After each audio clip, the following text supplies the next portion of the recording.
Pin incorporating the right foods into your diet and preparing them in a manner that maintains the nutrients can help aid the aging process. Raw eats. Did you know that cooking raw foods like carrots or broccoli can actually destroy enzymes that help aid the body's digestive system? Some foods are better off eaten raw to allow your body to obtain all the necessary nutrients that food has to offer.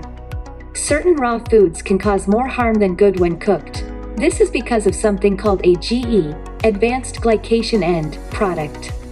AGE compounds are often found in dairy or meat, but are mostly produced when cooking food in dry heat for a long period of time. What's so bad about AGEs? The terrifying truth about AGEs is that they have been known to cause blood vessel damage and stroke.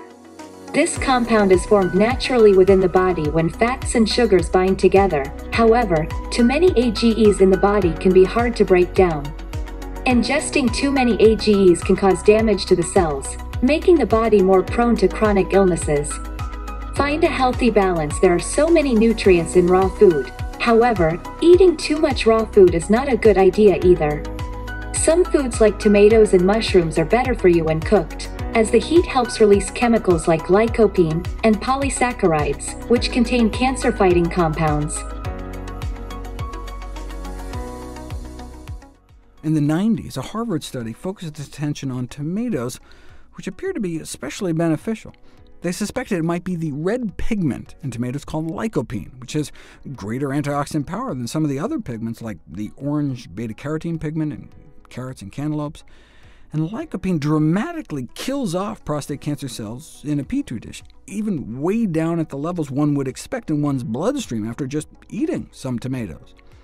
So of course the Heinz Ketchup Company, along with manufacturers of lycopene supplements, petitioned the FDA to allow them to print health claims on their products. They were essentially denied, saying that the evidence was very limited and preliminary, with no endorsement allowed for ketchup or supplements. By that time, further population studies had cast doubt on the lycopene theory. Consumers of high dietary intakes of lycopene didn't seem to have lower cancer rates after all. But who has high dietary intakes of lycopene? Those that eat the most pizza. Find a healthy medium between cooking your food and eating raw. Slow and reverse aging. Eating whole, raw foods can help with slowing down the process of aging. Some cooked foods also contain anti-aging properties as well. It is important to consume the recommended amount of vegetables, 5 to 13 servings, a day, either cooked or raw, to maintain a healthy body and keep an alert mind.